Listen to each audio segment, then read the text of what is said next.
Hey guys, I'm Bassmaster Elite Series Pro Keith Combs, and I want to tell you about one of my favorite summertime and early fall setups.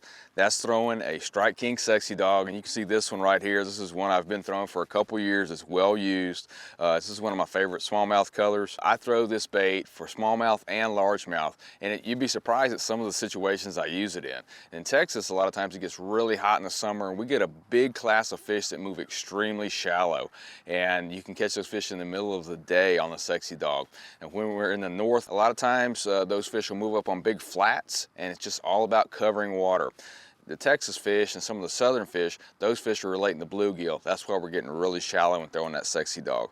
So a few things on the setup that I use. I use a 610 rod, and that's important to me. A little bit of tip, because you want to be able to walk that bait a lot of times very slow and deliberately. I'm not fishing it fast in these shallow waters.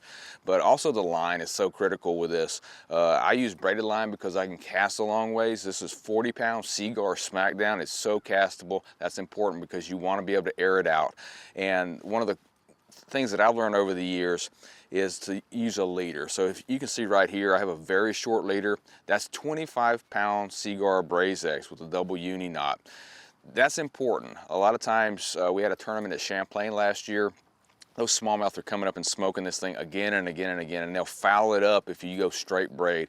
But with that rigid leader, they'll be able to keep coming back and finally commit to that bait because they don't foul it up. But this is a technique that you can use on just about any place. A lot of times, we're all programmed to fish deep in the summertime, but a lot of times those fish are super shallow, and you can get up there with the right setup and that Sexy Dog and catch some of the biggest fish in the lake.